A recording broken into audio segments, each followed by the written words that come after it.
बिस्मिल्लाहिर्रहमानिर्रहीम। इंसान जब मर जाता है, अगर दफन किया जाए तो दफन होने के बाद वरना जिस हाल में हो, उसके पास दो नहायत हैबतनाक फरिश्ते आते हैं जिनका रंग स्याह और आंखें नीली होती हैं, जिनमें एक को मुनकर और दूसरे को नकीर कहते हैं। अस्सलामु अलैकुम वरहमतुल्लाहि वबरकातुहू। दोस्तों, आज हम इंशाअल्लाह बरज़ख के बारे में जानेंगे। अल्लाह ताला ने दुनिया और आखिरत के दरमियान एक और जहां और आलम बसाया है जो मरने के बाद से लेकर क़यामत कायम होने तक रहेगा। उस जहान को बरज़ख कहते हैं और उसको आलम कब्र भी कहते हैं। कब्र से यही आलम मुराद होता है। मुनकर नकीर मुर्दे से सवाल करते हैं कि तेरा रब कौन है, तेरा दीन क्या है। हज़रत मोहम्मद सल्लल्लाहु अलैहि वसल्लम के बारे में पूछते हैं कि ये शख्स कौन है। अगर मुर्दा वो ईमान वाला हुआ तो ठीक जवाब देता है, मेरा रब अल्लाह है, मेरा दीन इस्लाम है और हज़रत मोहम्मद सल्लल्लाहु अलैहि वसल्लम अल्लाह के रसूल हैं। ठीक जवाब देने के बाद सबसे पहले उसके सामने दोज़ख का मंज़र पेश किया जाता है और कहा जाता है कि तुम्हारा ठिकाना यहाँ होता, मगर अल्लाह ने तुम्हें इससे बचा लिया। फिर उसे जन्नत का नज़ारा दिखाया जाता है। उसके लिए जन्नत के बिछौने बिछाए जाते हैं, उसको जन्नत के कपड़े पहनाए जाते हैं, जन्नत का दरवाज़ा उसके लिए खोल दिया जाता है, उसकी कब्र कुशादा कर दी जाती है और खूबसूरत चेहरे, बेहतरीन लिबास और उम्दा खुशबू में उसका अमल उसके सामने हाजिर होता है।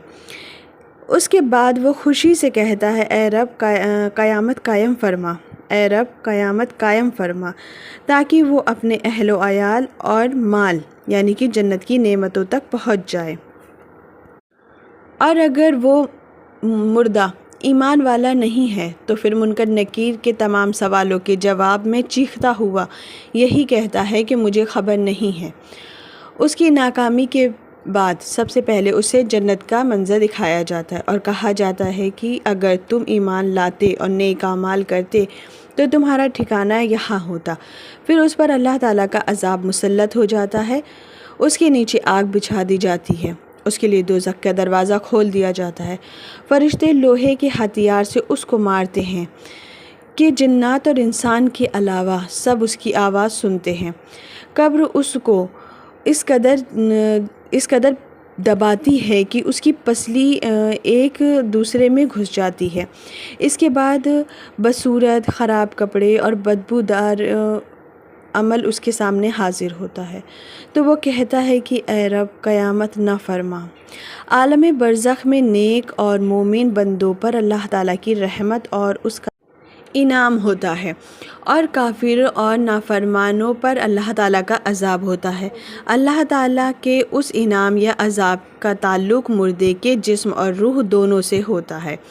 चाहे मरने वाले का जिस्म मिट्टी में खाक हो गया हो या आग में जल गया हो या पानी में डूब गया हो या परिंदे या दरिंदों और मछली वगैरह ने उसको हज़म कर लिया हो, मुर्दे के जिस्म और रूह से अल्लाह ताला के इनाम या अज़ाब की कैफियत व हालत का सही इल्म अल्लाह ताला को ही है। हमारी समझ में आए या ना आए, हमें इस पर ईमान लाना ज़रूरी है। मुर्दे के सामने क़यामत तक रोज़ाना सुबह व शाम उसका ठिकाना यानी जन्नत या दोज़ख पेश किया जाता है। जन्नती को जन्नत दिखाकर खुशखबरी दी जाती है और दोज़खी को दोज़ख दिखाकर उसका खौफ बढ़ाया जाता है। हर मुसलमानों का अक़ीदा यही होना चाहिए कि बरज़ख हक़ है, हर ईमान वाले को उस पर ईमान लाना ज़रूरी है।